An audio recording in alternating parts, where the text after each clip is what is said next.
Amém? Vamos lá? Queridos, abram suas Bíblias no livro de João, capítulo 8.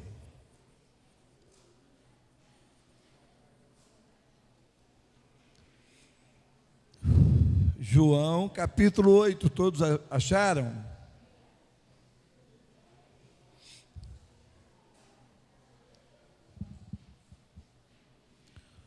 O tema da mensagem de hoje é olhando para si, olhando para si mesmo. Amém?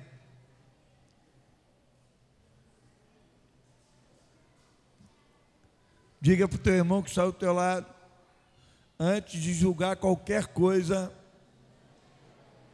olha para si.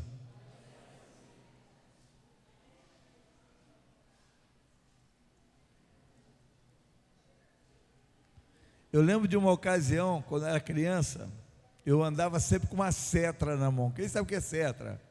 Estilingue. Inclusive comprei um da China agora há pouco tempo. Todo lindo, maravilhoso, equipado. Quem não viu, vai lá em casa ver, legal mesmo. Eu gosto muito de ver essas coisas e colecionar coisas assim. Mas uma vez eu estava num lugar e eu peguei uma bola de gude, botei no meu estilingue e falei, vou acertar num passarinho. E eu dei-lhe uma pedrada, querido, aliás, uma bola de gude, a bola de gude bateu na árvore, voltou, acertou na minha testa. Nunca mais eu dei cetrada em ninguém. Nunca mais. Eu falei, gente, isso dói pra caramba, imagina num passarinho pequenininho. Eu nunca mais atirei cetrada. Então, nada melhor na vida do que, às vezes, você experimentar o resultado do que você faz, né? Às vezes a consequência, ela te traz uns resultados bondosos, bons. Não é verdade? João 8 diz assim, a partir do verso 1. Eu quero ler na Bíblia King James. É uma Bíblia que eu estou pedindo à igreja. Quem puder comprar a Bíblia King James, compra. É uma ótima tradução e uma ótima linguagem. A Bíblia King James diz assim: entretanto Jesus seguiu para o Monte das Oliveiras. Ao amanhecer, ele voltou ao templo e todo o povo achegava-se ao seu redor. Então ele se assentou e lhes ensinava. Preste bem atenção. Existe uma coisa que eu queria que vocês ficassem com as Bíblias abertas, porque nós vamos estar ministrando paulatinamente dentro desse assunto, né? Eu gostaria que vocês assim pensassem numa coisa. Jesus foi para o monte orar. A madrugada de Jesus foi orando.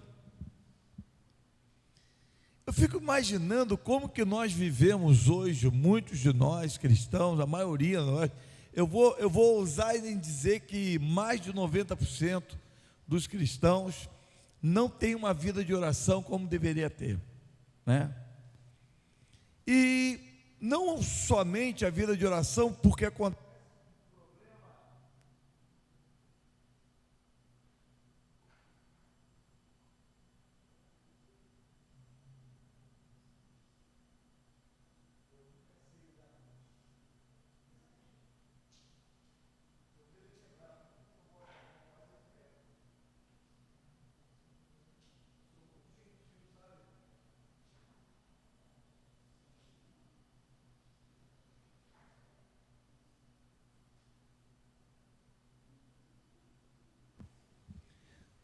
Desculpa. Eu fico olhando, onde que eu parei? Oração, muito bem. Oração, é sobre isso que a gente vai falar. Presta bem atenção, é porque grande parte das pessoas que tem uma vida mais assim voltada para a oração, pessoas que têm uma vida mais voltada assim para uma vida mais regrada espiritualmente, elas caem num laço, elas caem num processo. Olha como é que fica a coisa. Menos de 90%, vou dizer assim, mais de 90% das pessoas não têm a vida de oração que deveria ter. E o pouco que tem, uma grande parte desses que oram e que tem uma vida mais regrada de oração, se acham melhor do que os outros. Isso é, vira tudo farinha do mesmo saco. Porque você leva uma vida de oração, e porque você leva uma vida de santidade, porque você leva uma vida melhor na presença do Senhor, isso não significa que você é melhor do que os outros. Por quê? Porque não existe ninguém bom diante de Deus. Entende isso? Vocês entendem isso? Então agora entra a questão. Jesus foi para o monte orar, ele sabia que havia uma batalha, uma guerra. Diga comigo assim, guerra. Diga para o teu irmão que está do teu lado assim, quando você olha para si, você vai entender que em volta de você existem muitas guerras. Diga-se, a pior coisa do mundo é ir para uma guerra despreparado. Presta bem atenção, eu tive no exército, sabe? Eu servi o exército durante um bom tempo. E eu lembro que quando a gente ia fazer guerrilha, o que a gente tinha que fazer? Levava o capacete de aço, armas, e você tinha que estar sempre com a cabeça abaixada no meio do tiro, né? Você tinha que estar sempre com a cabeça abaixada, porque o tiroteio comia, e às vezes a gente estava num campo de treinamento, e eu lembro que passavam rajadas de metralhadora, e nós ficávamos debaixo de uma tela de arame farpado, e nós não podíamos levantar, e tínhamos que rastejar, e tínhamos que caminhar naquele lugar. Eu já tive em lugar que eu via rajada de metralhadora passando assim, e as pessoas tinham que ficar. Claro que tinha um treinamento preparado para aquilo, e alguns passavam por aquele treinamento. Tudo isso eu vi, e eu fiquei pensando hoje na guerra espiritual como é. Eu fico imaginando, sabe como é que eu vejo um monte de crente no campo de batalha? Assim, sem capacete, sem arma, brincando, se divertindo, e a guerra está comendo e ele não sabe. Quem tem noção disso? Tem noção disso? Diga assim para o teu irmão que está do teu lado, você sabia que existe uma guerra em volta de você? E às vezes você vive como se nada tivesse acontecendo?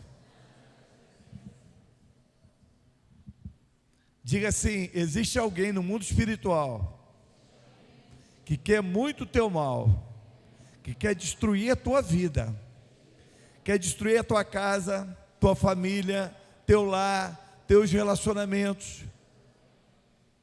Diga assim, e o que você tem feito? Uma ocasião, um grupo de pessoas chegaram para mim e falaram assim, pastor, nós não queremos o senhor nessa igreja. E eu falei para as pessoas, o diabo também não. E com certeza vocês estão do lado dele. Não, nós somos crentes. Eu falei, os fariseus disseram a mesma coisa para Jesus. Nós somos filhos de Abraão. Eu já vi coisas acontecendo e as pessoas vivem como se não tivessem noção de nada. Eu percebo que as coisas estão acontecendo e as pessoas não veem nada. Mas por que não vê, pastor? Por que as pessoas não veem nada? Não vê a batalha, Marquinho? Pastor Marcos, as pessoas não veem a guerra. As pessoas não percebem. Por quê? Porque elas estão olhando para quem? Elas olham para si quando há necessidade e olham para os outros quando existem defeitos. Quando tem defeito, erro de alguém, vamos olhar para lá. Mas quando a gente precisa ganhar uma bênção, ganhar alguma coisa, vamos olhar para nós. Quando nós deveríamos, segundo a Bíblia, reverter o quadro, né? A Bíblia orienta diferente. A Bíblia manda você olhar para si e ver os seus próprios erros. E quando você vai abençoar, abençoa o outro, dá honra ao outro, abençoar o outro, ajudar o outro. E nós vivemos na igreja como cristãos, como filhos de Deus, seguindo os princípios e as formas diferentes. Mas eu gostaria de fazer com que vocês vissem diferente, pensassem diferente. Amém? Diga assim: vamos mudar. Diga assim: isso pode custar a sua vida.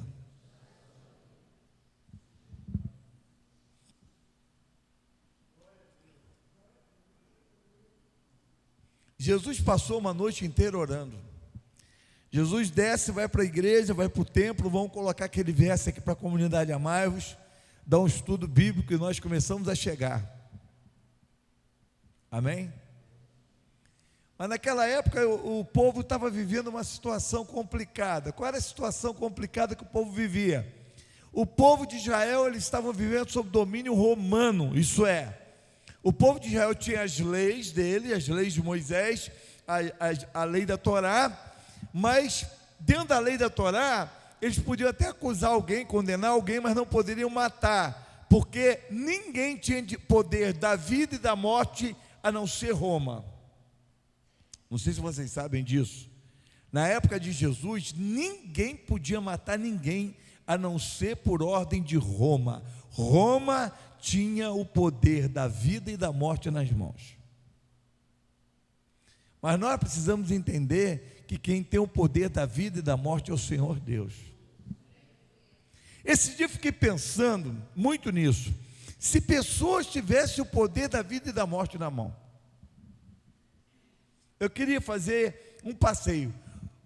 Que você olhasse para você. Será que tem pessoas que você gostaria de ver morta? Pastor, eu sou crente.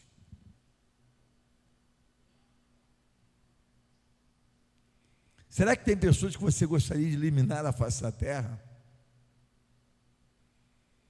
Não responde isso para mim, não, responde isso para você. Será que tem pessoas que só o fato de lembrar delas te incomoda?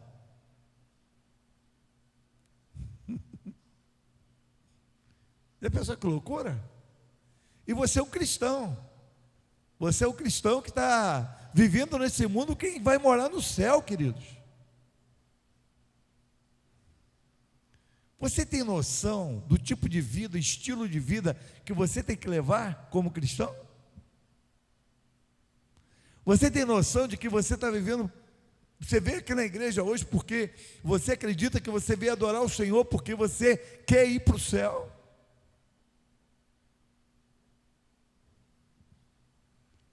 Mas o que você pensa dentro de você? Como estão as coisas aí dentro de você? Vamos imaginar aqui a situação de que está colocado em João 8, para que a gente entenda como Deus trabalha. Jesus foi ensinar, e quando chegou aqui no versículo 3, diz assim: os escribas e fariseus trouxeram até ele, uma mulher surpreendida em adultério.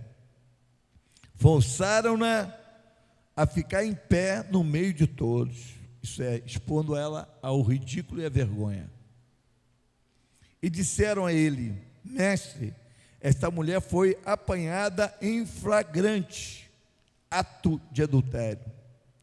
Assim sendo, Moisés na lei nos mandou que tais mulheres sejam apedrejadas. Todavia, tu o que dizes a esse respeito? O problema aqui era muito sério. Por quê? Porque Jesus veio fazer o quê? Jesus veio cumprir a lei de Moisés, não veio? Veio, muito bem. Mas Jesus estava sob o poder e governo de quem? De Roma. De Roma. Quem estava no governo era Roma. E Jesus então tinha que obedecer às leis de Moisés, mas ele, como nunca pecou, não poderia se rebelar contra Roma. Agora, qual era o clima em volta de Jesus? Uma multidão. Vamos imaginar um tsunami, ou um tsunami, que deveria ser dito tsunami, não tsunami, porque se o T é mudo, para que eu vou citar ele? Vamos imaginar que tinha um tsunami de ódio, de raiva, de ira, de senso de justiça humano.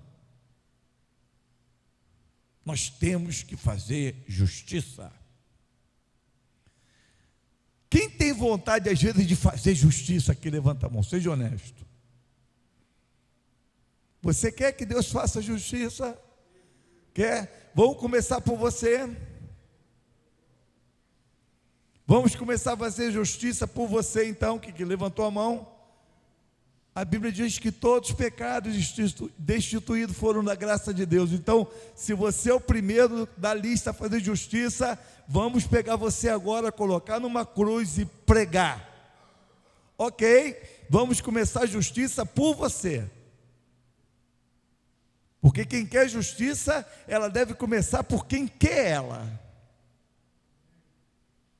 Tiago diz o seguinte, que a misericórdia excede a justiça. Vocês sabiam disso? Quem quer começar agora a exercitar a misericórdia? Levanta a mão.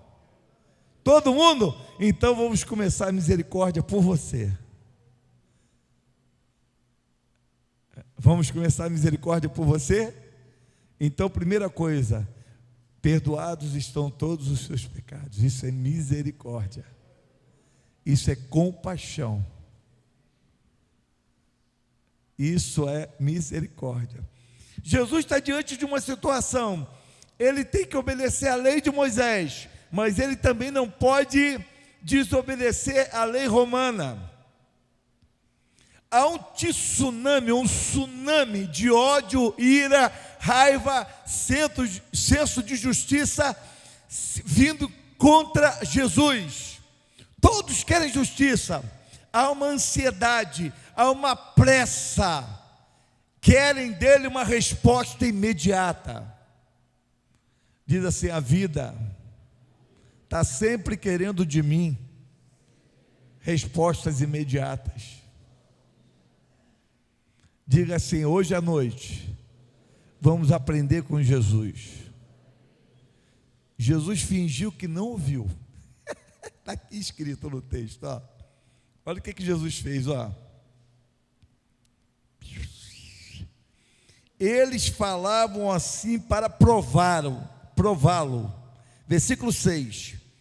E terem alguma coisa de que o acusar. Mas ele, inclinando-se, escrevia na terra com o dedo, como se não tivesse ouvido. Diga assim comigo: batalha espiritual. Diga assim: Jesus estava num grande campo de batalha. Diga assim: quando você está no campo de batalha, diga assim: se arme. Diga para o teu irmão: se arme do silêncio, da sabedoria, da prudência e da oração. Jesus ficou como que não ouvia o que eles diziam. Começou a escrever no chão, com o dedo. O que ele escrevia eu já vi até teólogo maluco dizer que Jesus escrevia o nome de todo mundo que estava ali. Eu já vi todo mundo dizer um monte de tudo babuzeira, tá? Jesus, ninguém sabe o que Jesus escrevia, porque ninguém viu o que ele escreveu, ninguém fotografou, ninguém fez um selfie, com Jesus, bateu lá, ninguém fez nada disso. Não tem prova do que ele escreveu. Não existe. Então, dizer qualquer coisa é mera conjectura de maluco, de doido. Tem quem diga. Eu já sei, conheço um monte de história. Alguns caras sabichões, sabe até o que não existe. Jesus veio cumprir a lei, mas Jesus tinha que estar, ele estava ciente do grande campo de batalha que ele estava. Jesus fica em silêncio, se baixa, começa a escrever, finge que não ouviu. Aí no versículo 7 diz assim: porque eles insistiam na pergunta, ele se levantou. Eu imagino assim, estou meio duro, que eu estou com dor na coluna. Jesus está lá assim, ó. Aí quando eles perguntaram, insistiram, Jesus fez assim, ó. Olhou para eles Jesus podia ver o interior de cada um deles, assim como pode aqui nessa noite olhar o interior de cada um de vocês. E Jesus fez a seguinte pergunta: aquele que não tem pecado, atire a primeira pedra. Jesus se abaixou e ficou quieto. Digam assim: às vezes, a resposta que nós estamos precisando é uma pergunta e não uma resposta. Quer ver uma coisa interessante? Versículo 8: e novamente inclinou-se e escrevia na terra. Então aqueles que ouviram isso, sendo convencidos por suas consciências, a minha Bíblia diz assim, foram retirando-se um a um, começando pelos mais velhos até o último. Qual foi a pergunta de Jesus mesmo? Porque ele não tinha pecado, ele ficou. E o que Jesus fez? Hein? O que Jesus fez? Cadê o povo? Ei, mulher, cadê o povo? Jesus estava calmo. Diga assim: no meio de uma grande guerra, Jesus se manteve calmo. Entenda isso. Porque ele sabe conduzir as coisas. Mas eu queria destacar um assunto aqui muito sério. Todo mundo que prega desse assunto fala do grande livramento daquela mulher teve, amém? Grande livramento, não foi? Mas vocês nunca olharam essa história a favor do lado da multidão? Vocês não conseguem olhar nada a favor da multidão?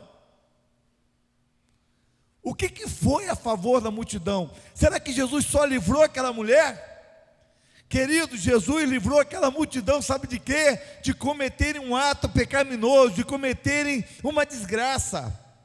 Jesus, além de levar aquele povo a irem cada um para suas casas, quem sabe dobrar os seus joelhos e dizerem assim: poxa vida, eu lembro desse pecado que eu cometi, eu lembro desse pecado, eu ia pegar uma pedra, matar uma pessoa que cometeu um pecado, e eu não sou diferente dela, e eu ia matar uma pessoa que eu não sou diferente, então eu também merecia apedrecer, morrer daquele jeito. O problema é esse, querido, que nós não paramos para olhar para nós mesmos, nós não paramos para olhar para si mesmos, sabe por quê? Nós sempre estamos ocupados com o erro do outro. Nós precisamos nos voltar para nós e ver onde nós erramos. Deixa eu te falar uma coisa para você. O pecado de uma pessoa, ela vai corroer tua alma. O pecado de uma outra pessoa vai te ferir, vai te lembrar, vai te machucar. Todo pecado cometido contra nós nos leva a remoer, a mastigar, e a remoer, e a sofrer, e a chorar. Toda injustiça, todo mal que fazem contra nós, nós remoemos, sofremos, nos angustiamos. Porém, raramente a gente lembra do erro que a gente fez contra alguém. Nós nunca lembramos das feridas que causamos nos outros. Sabe por quê? Porque nós sempre somos egoístas. Nós somos sempre assim. Jesus naquela noite fez uma pergunta que ele foi uma grande fortaleza diante de um tsunami de ódio. Jesus naquele dia foi uma grande fortaleza de uma onda de ira, de ódio, de senso humano.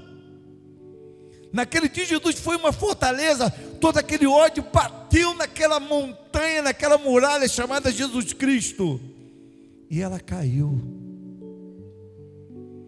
Às vezes você está com um tsunami dentro de você, de ódio, de insatisfação, de iras e de questões de injustiça, de tudo que você passa. Mas eu quero que você saiba que se você hoje ficar diante de Jesus, isso tudo vai aquietar. Porque Ele vai fazer você olhar para dentro de você e refletir que se erraram com você, você também já errou com outras pessoas. Você já falhou também. Uma vez uma pessoa falou assim: fulano não podia me humilhar. Aí eu falei: você lembra quando você humilhou ela assim, assim, assim? Porque na verdade o que nós recebemos das pessoas são os frutos da semente que plantamos no coração delas.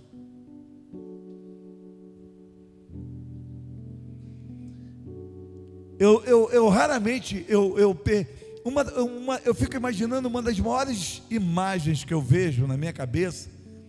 Uma das coisas que mais me faz sentir bem é quando eu vejo uma pessoa de verdade arrependida do seu erro. Eu sou pastor há 30 anos.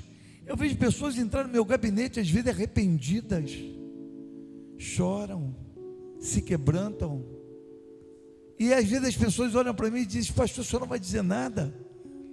Eu falei: como? Você já está dizendo tudo. Eu vou dizer diante de o que eu posso dizer diante de uma pessoa quebrantada e arrependida? O que eu posso dizer diante de uma pessoa que se arrepende dos seus erros? A Bíblia diz que o próprio Deus não resiste um coração quebrantado e arrependido. Deus não resiste o próprio Deus.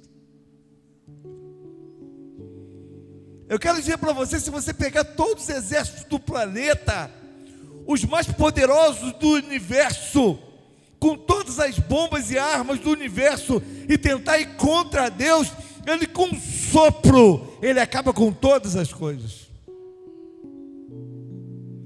Mas tem uma coisa que vence Deus: um coração quebrantado e arrependido. Ele se derrete. Olha o que está escrito: o Senhor não resiste um coração quebrantado e arrependido. Ele não resiste. E nós precisamos entender isso, que às vezes a gente quer entrar na vida de alguém, ou nós queremos cobrar alguma coisa de alguém que já está resolvida com Deus há muito tempo.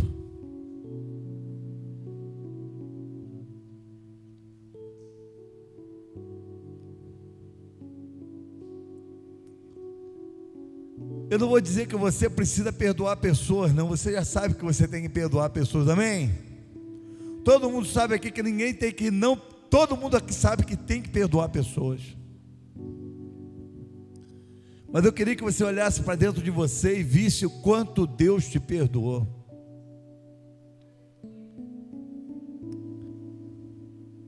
Eu ainda não entrei no âmago do que eu quero falar nessa noite. Quem tem consciência aqui de que todos nós um dia teremos que estar diante de Deus? Amém? Todos nós. Espero que todos aqui estejam salvos em Jesus quando estiver diante dele, porque muitos estarão diante dele e não estarão salvos. Queridos, Jesus está voltando, mas tem muita gente esperando o toque de uma trombeta.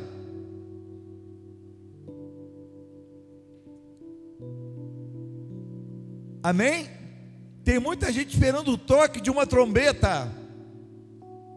Mas eu quero dizer para você nessa noite que os que esperam Jesus já estão ouvindo o toque. Vivem, acordam, dormem, ouvindo o toque da trombeta, porque estão esperando Ele. E no dia que você estiver diante dele, não será você com fulano, você com o teu ex-amigo, ex-marido, ex-esposo, ou ex alguma coisa. Vai ser você e Deus, e você vai ter que se olhar para si. Você vai ter que falar de si. A conta é sua.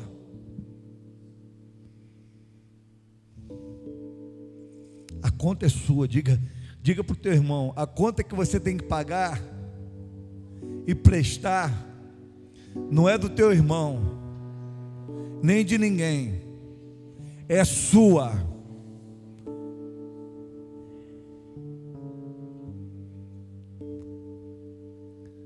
Diga assim: ficar lembrando do pecado de alguém é carregar no coração a conta que não é sua.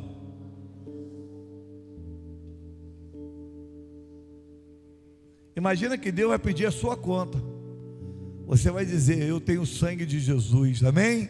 Os salvos dirão assim: ó, eu sou lavado e remido pelo sangue de Jesus, a minha conta está paga.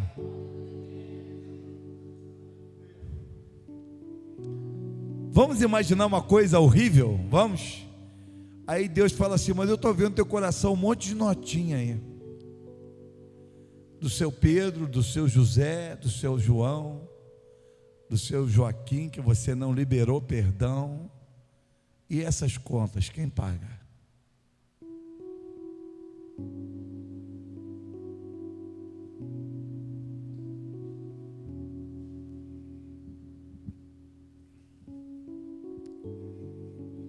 Diga assim: eu não quero carregar nada no meu coração. Diga assim: isso é um fardo que não é meu. Diga: eu quero carregar. Diga assim comigo: dentro de mim, uma nota escrito: pago pelo sangue de Jesus. Está pago. Tua conta está paga. A obra que Jesus fez na cruz te resgatou, te redimiu do pecado. Mas o que Ele fez com você, Ele fez com todos que você pode estar também acusando. Não vale a pena andar com notinha de ninguém no coração. Não vale a pena andar com nada na tua alma. Porque no final de tudo, a conta que você vai ter que prestar é a sua. E a sua tem que estar paga. E a sua, Ele já pagou na cruz do Calvário. Ele lá na sua morte, o sangue de Jesus que foi todo derramado, Jesus secou, o seu sangue inteiro foi dado por mim e por você, para que nós fôssemos livres e recebêssemos o título de filhos de Deus, e como filho de Deus, vivermos uma vida abundantemente, cheio da glória de Deus, na presença de Deus. Mas ninguém consegue viver abundantemente com notinhas dos outros no coração.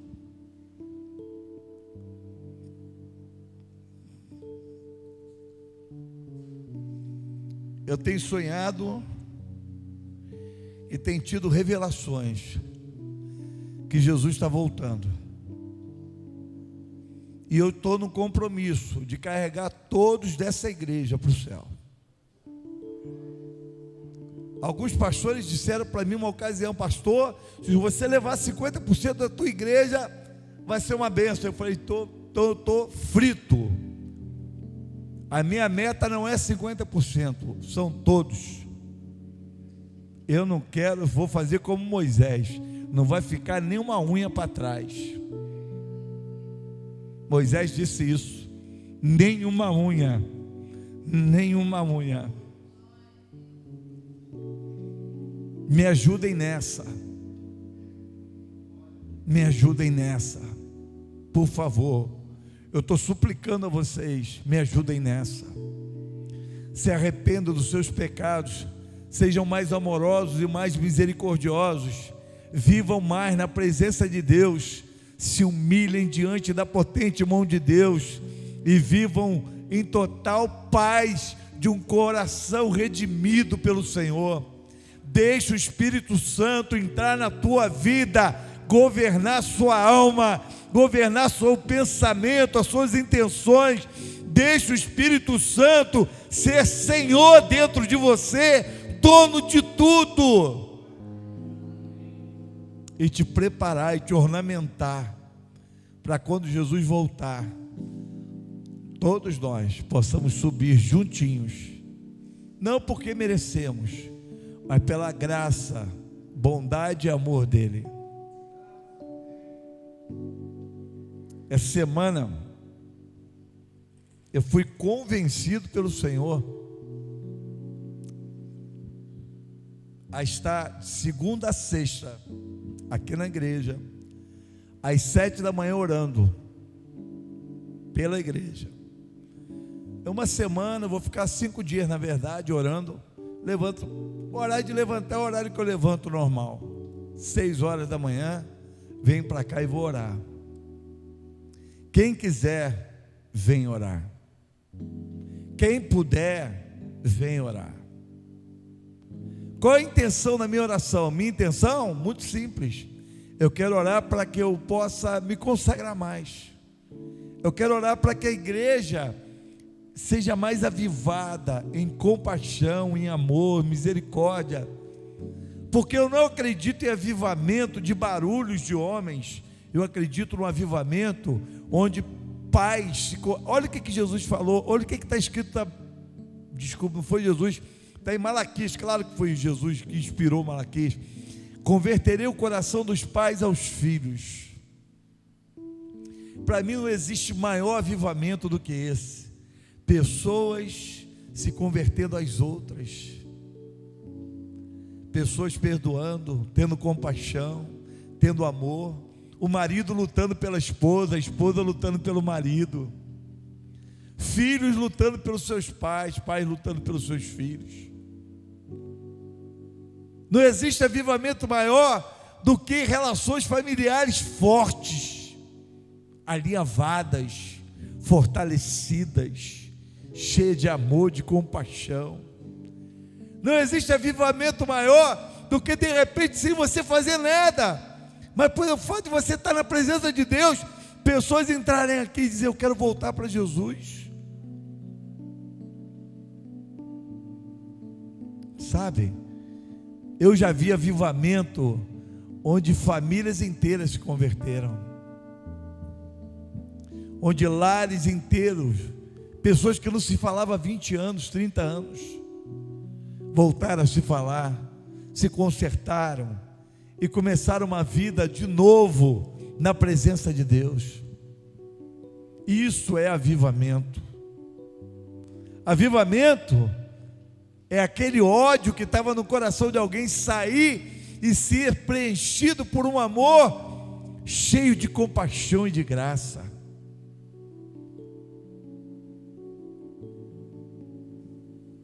Queridos, eu estou convocando a igreja, se quiser. Isso não é para qualquer um, é só para quem está disposto a pagar um preço. 7 horas da manhã está aqui para orar.